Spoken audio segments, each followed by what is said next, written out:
Yo soy la maestra Jacqueline Carlón Molina. Yo el profesor Ricardo Ulises Ortiz Licona. Y de igual manera, estoy muy feliz de volver a encontrarnos con todas ustedes, alumnas y alumnos de primer año de secundaria. Este día continuaremos con el aprendizaje esperado. Identifica cómo los cambios tecnológicos favorecen el avance en el conocimiento de los seres vivos. Enfocándonos en el propósito, identificar la visión del mundo científico. Para iniciar el trimestre, las primeras 4 sesiones serán de reforzamiento y estarán orientadas al desarrollo de temas relacionados con la visión y construcción de la ciencia.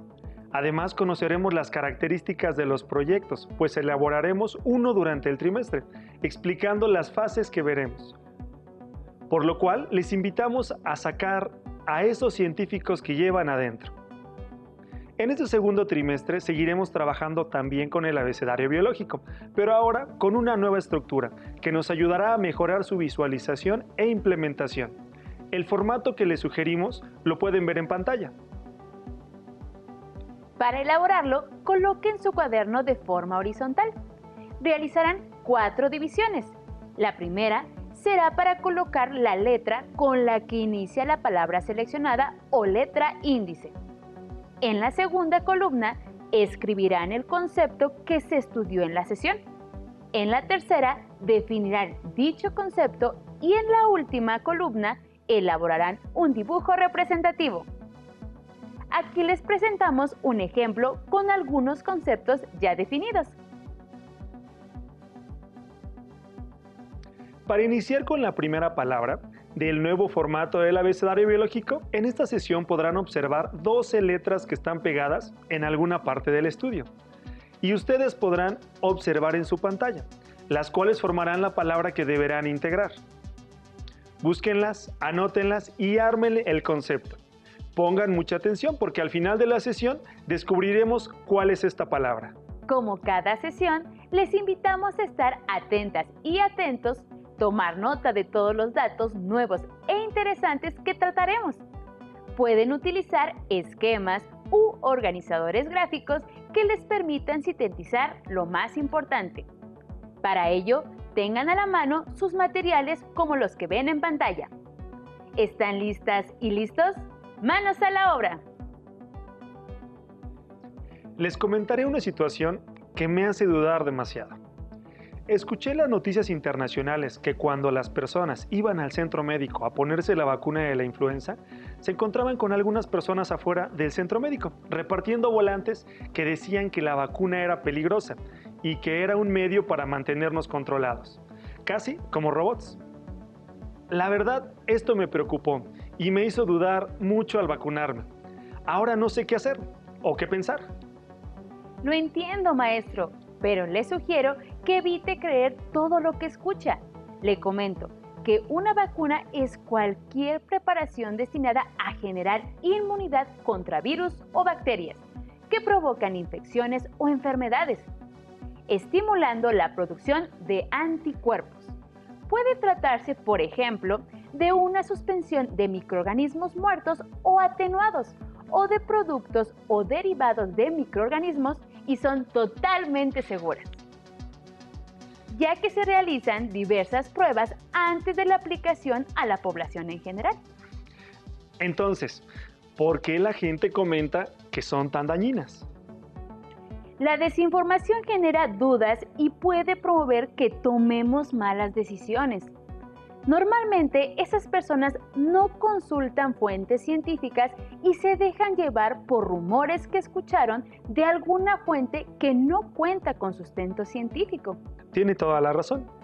Y la próxima vez que dude acerca de algo que escuche, me dedicaré a investigar antes de creer ciegamente. La ciencia nos puede ayudar a comprender por medio de un estudio cuidadoso y sistemático todo aquello que nos rodea. Ahora entiendo cómo se sintieron aquellos científicos que descubrieron la explicación a varios acontecimientos que consideraban incluso de otro mundo. Así era, profesor. En la antigüedad, el conocimiento de los seres vivos y todo lo que nos rodea se basó en la observación directa y la descripción de la misma.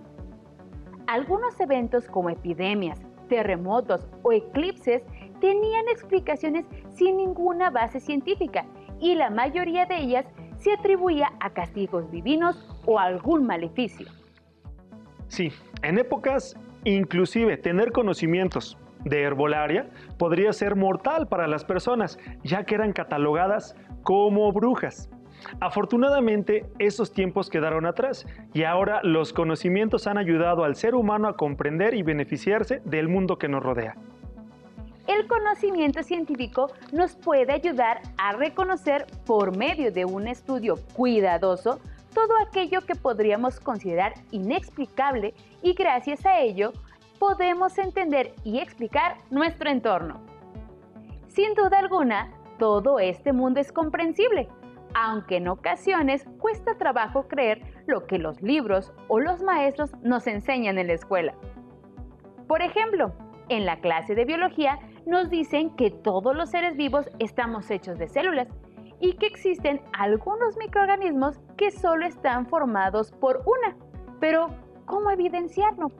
Hace algunos años, el mundo microscópico era desconocido, ya que los avances científicos no habían permitido desarrollar la tecnología que nos ayudara a observar más allá de nuestra propia capacidad. Pero con el tiempo, algunos personajes como Anton van Leeuwenhoek dieron pauta para que esto fuera posible. Y con sus aportaciones surgieron herramientas tan importantes como el microscopio, el cual sigue en constante transformación, aumentando su capacidad de poder visualizar con gran resolución entidades cada vez más pequeñas.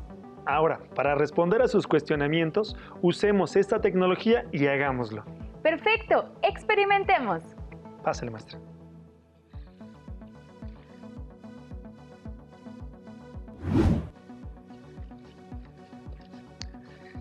Para comprobar que todos estamos formados de células, solo necesitamos un poco de agua. Esta tiene que ser estancada.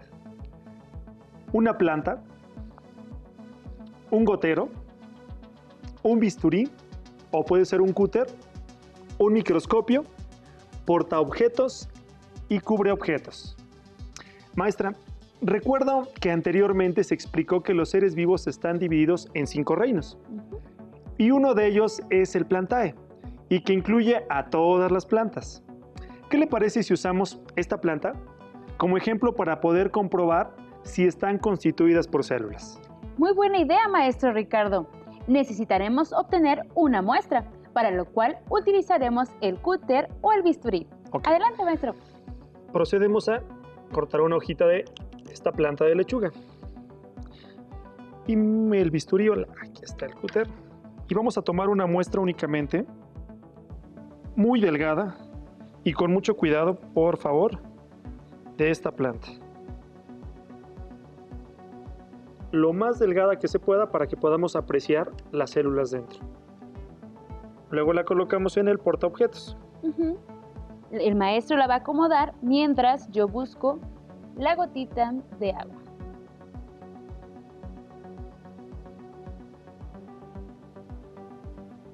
¿Esta, maestra? Con una es más que suficiente. Y posteriormente le vamos a colocar el cubreobjetos. Listo. Ahora la colocamos al microscopio en la platina y la sujetamos con las pinzas. Y vamos a empezar a enfocar. ¿Pueden observar esas figuras? Parecen pequeños ladrillos, ¿verdad? Estas estructuras son las que forman a los seres vivos y más adelante, cuando estudiemos el tema de las células, conocerán más sobre su estructura y funciones. ¡Qué interesante! Realmente pueden ver muchos detalles con el microscopio. Así que para comprender que existen organismos constituidos por una sola célula, vamos a utilizar el agua estancada en este momento. Ahora, dentro de este frasco que tenemos, vamos a utilizar el gotero. Tomamos únicamente una pequeña muestra del agua estancada La colocamos sobre el portaobjetos y posteriormente el cubreobjetos. Retiramos la muestra anterior y colocamos nuevamente la nueva muestra. Ahora vamos a enfocar. Vamos a ver qué descubrimos. ¿Pueden ver esa pequeña estructura que se mueve? Es un protozoario y, como pueden observar, es un organismo unicelular, ya que todo su cuerpo es una sola célula. De igual manera, más adelante conoceremos con mayor profundidad sobre este tipo de seres vivos y sus características. ¡Qué sorprendente! Me imagino que Leeuwenhoek se debió de sentir igual que nosotros. Con el microscopio podemos evidenciar que los seres vivos estamos formados por células y que hay un tipo de organismos que solo están constituidos por una. Gracias a aportes como estos que acaban de observar, se derivaron otros avances a muchas otras áreas como la medicina y, por supuesto, en biología. Podemos estar seguros que la ciencia nos ayuda a comprender cada día más todo lo que nos rodea. Maestra Jacqueline, al analizar las explicaciones científicas que hasta ahora existen, ¿podríamos decir que estas no van a cambiar y que van a perdurar por siempre? No, maestro. Todas las ideas científicas están sujetas al cambio. Lo que actualmente conocemos probablemente el día de mañana tenga un cambio, ya que la ciencia y tecnología avanzan constantemente a pasos agigantados. ¿Recuerdan las sesiones anteriores donde se habló de Darwin y Lamarck? ¿Cómo olvidarlas, maestra? Sus explicaciones y teorías evolutivas fueron revolucionarias, y aunque eran muy distintas, ya que proponían mecanismos diferentes sobre el origen de las especies. Estos personajes son claro ejemplo de que la ciencia está en constante cambio. Lamarck, en el año de 1809, en su libro de filosofía zoológica, propuso que las formas de vida no habían sido creadas ni permanecían inmutables, como se aceptaba en su tiempo, sino que habían evolucionado desde formas de vida más simples. Asimismo, señaló que durante su adaptación al medio, las especies desarrollan progresivamente órganos útiles que se consolidan por herencia de caracteres adquiridos. Y para las personas de esa época esto era aceptado, ya que no existía otra teoría que pudiera refutar a la propuesta por Lamarck. Pero fue hasta el año de 1850, aproximadamente 40 años después, cuando el naturalista Charles Darwin escribió un libro controversial e influyente llamado El origen de las especies. En él propuso que las especies evolucionan por selección natural y que todos los seres vivos tienen un antepasado común. En algunos casos, como el de Darwin, sus aportaciones pueden mantenerse por bastante tiempo, ya que debemos reconocer que el conocimiento científico también es durable. Esto me queda muy claro. Los conocimientos científicos pueden cambiar con base en las observaciones científicas y avances tecnológicos que surjan con el paso del tiempo. Un ejemplo lo encontramos en el campo de la medicina. Imaginemos que nunca hubiera existido cambios a partir del conocimiento de la herbolaria. ¿Qué creen que hubiera pasado? Creo que muchos de nosotros no estaríamos aquí, ya que posiblemente al contagiarnos de alguna enfermedad sin cura, hubiéramos perecido. Posiblemente, maestro, pero día a día surgen nuevos medicamentos y vacunas que nos permiten mejorar nuestra salud y alargar nuestra vida. Y estos avances gigantescos en la medicina siguen gracias a las nuevas aportaciones y descubrimientos de los investigadores, derivados de la curiosidad por el mundo. Tal vez alguna de esas personas que aportarán un gran avance a la ciencia será alguna de nuestras alumnas y alumnos que nos están observando desde casa. En la ciencia, comprobar, mejorar y de vez en cuando descartar teorías, ya sean nuevas o viejas, sucede todo el tiempo. Además, los científicos dan por sentado que aun cuando no hay forma de asegurar la verdad total y absoluta, se pueden lograr aproximaciones cada vez más exactas para explicar el mundo y su funcionamiento. Maestra, ¿qué es lo que tiene ahí? Son cultivos de bacterias, maestro, que preparé hace algunos días. Interesante. Yo también lo he hecho antes con mis alumnos y alumnas. En este método nos permite multiplicar microorganismos en sustancias alimenticias artificiales preparadas en el laboratorio y así poder identificarlos y conocer un poco más sobre ellos. Exactamente, maestro. Normalmente se usan para diagnosticar ciertos tipos de infecciones y así encontrar la cura de las enfermedades que provocan. Maestra, esto me recuerda lo que sucedió a Alexander Fleming. Como lo vieron anteriormente, este bacteriólogo realizó un gran descubrimiento por casualidad. Dejó unas 50 placas inoculadas para que creciera una bacteria patógena, el estafilococo. A su regreso, en el desordenado laboratorio, encontró una de esas placas contaminadas con un moho y en lugar de tirarlo a la basura, experimentó con él. Su curiosidad lo impulsó a analizarlo. Así es, y observó que alrededor del hongo se formó un halo, ese círculo o areola que pueden observar en la imagen. Las colonias de estafilococos más cercanas a él estaban muertas, mientras que las más lejanas se habían reproducido con normalidad. Inmediatamente se percató de que el hongo llamado Penicillium notatum había liberado alguna sustancia bactericida, que Fleming bautizó como penicilina. Más adelante, otros científicos profundizaron sobre el conocimiento de la penicilina y fueron los ingenieros bioquímicos W. Dunn y colaboradores quienes aportaron nuevas técnicas para el cultivo a gran escala, con lo que dio inicio a la producción de penicilinas biosintéticas y semisintéticas. Desde el descubrimiento de la penicilina se han producido numerosos antibióticos, sustancias químicas que inhiben el crecimiento de bacterias o matan a las bacterias, para el tratamiento de enfermedades infecciosas. Esto ha dado como resultado una importante disminución en este tipo de enfermedades y en consecuencia del número de muertes en esta causa. Hoy en día son una parte esencial de los tratamientos médicos y se utilizan para curar enfermedades causadas por bacterias y para prevenirlas en operaciones y trasplantes. Con el ejemplo anterior podemos reconocer que el conocimiento científico es durable, ya que las propiedades que se descubrieron sobre la penicilina fueron tan importantes y benéficas que han prevalecido por mucho tiempo y fueron la base de muchos otros avances científicos. El éxito de los antibióticos fue impresionante, pero al mismo tiempo la emoción por ellos ha sido atenuada por un fenómeno llamado resistencia a los antibióticos. Esto significa que la bacteria es capaz de sobrevivir y crecer en presencia de uno o más antibióticos. Cuando sucede esto, la bacteria resistente continúa creciendo y multiplicándose, haciendo a las infecciones más difíciles de tratar.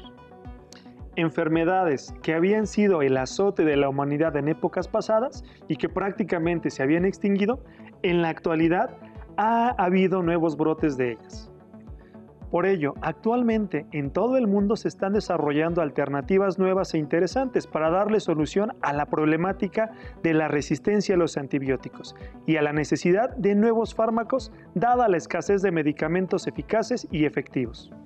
Pero el conocimiento y la acción de la población en general son muy importantes frente a esta resistencia. Recordemos tomar antibióticos únicamente cuando los prescriba un profesional sanitario certificado. Seguir siempre sus instrucciones con respecto al uso de los mismos y no utilizar los medicamentos que le haya sobrado a otros. El futuro de los antibióticos depende de todos. Como pueden reconocer, el conocimiento científico es durable y la continuidad y estabilidad son características de la ciencia, como lo es el cambio. La ciencia consta de varias características. Entre las más importantes se encuentra el asombro y el escepticismo informado. Lo primero nos lleva a maravillarnos ante el mundo y a preguntarnos acerca de su origen, desarrollo y evolución. Lo segundo es el ingrediente que distingue a la ciencia, El escepticismo informado implica una actitud crítica ante los hechos y fenómenos, ya sean naturales o sociales. En la ciencia, las teorías y explicaciones no se aceptan sin discusión y convencimiento, y no se admiten las explicaciones del tipo porque sí.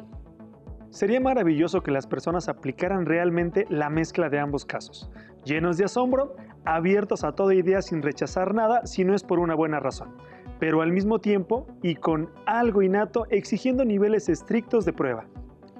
El conocimiento científico debe ser parte de la cultura de la sociedad, pues permite desterrar las supersticiones y la charlatanería.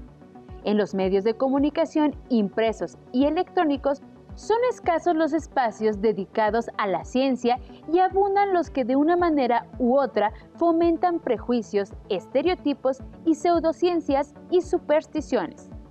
Lamentablemente, esto ha generado que en la actualidad, con la situación de pandemia que se está desarrollando, se propaguen con gran facilidad creencias anticientíficas. Todos en algún momento hemos leído publicaciones de dudosa procedencia que aseguran que el virus SARS-CoV-2 se transmite por las líneas de la quinta generación de redes de telecomunicaciones, 5G.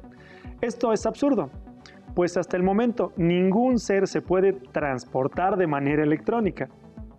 La capacidad para elaborar ideas o interpretaciones es algo innato a los seres humanos, pero las creencias contrarias a la ciencia se vuelven peligrosas para la sociedad al convertirse en rumores. Los peligros que crean, sobre todo en tiempos de pandemia, son muchos, ya que quienes creen en ellas son más propensos a ignorar las recomendaciones sanitarias para limitar la propagación de la enfermedad. En muchas ocasiones, la información falsa se comparte no porque haya razones independientes para creer que es verdad, sino a falta de razones para creer que es falsa. Aquí es importante aplicar el escepticismo informado.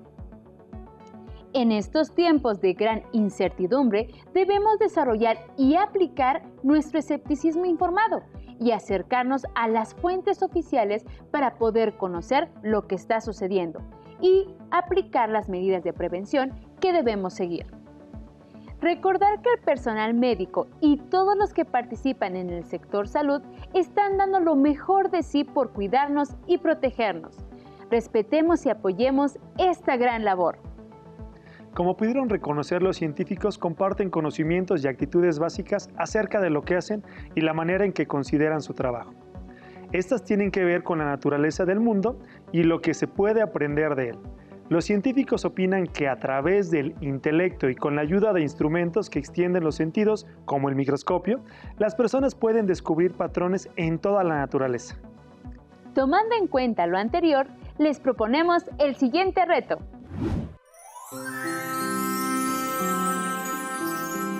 Este es el reto. ¿Hay algún fenómeno o comportamiento natural que no saben por qué sucede? Por ejemplo, ¿por qué cada vez que comemos nos da sueño? Seleccionen alguna pregunta que les interese e investiguen cuál es la explicación científica que han descubierto los investigadores. Describan e ilustren en su cuaderno lo más importante de su investigación. Compartan sus descubrimientos con sus familiares y, si es posible, con su maestra o maestro y compañeras y compañeros.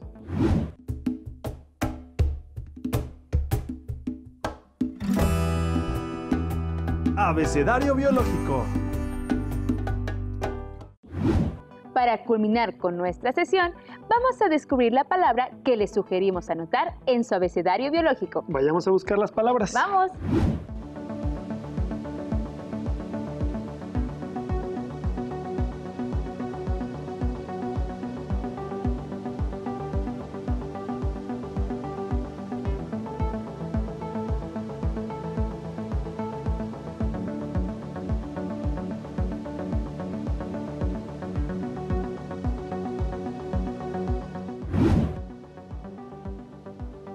Y la palabra es escepticismo informado. Ahora les invitamos a buscar la definición en un diccionario o su libro de texto y de esta manera continuar ampliando su vocabulario científico. Hemos llegado al cierre de nuestra sesión. Fue un gusto estar con ustedes y conocer un poco más acerca de las características de la ciencia. Se despide de ustedes la profesora Jacqueline Carlón Molina y su profesor Ricardo Ulises Ortiz Licona. Esperamos que se haya ampliado su visión sobre el conocimiento científico. Nos veremos pronto en su asignatura de Ciencias Biología. ¡Hasta luego!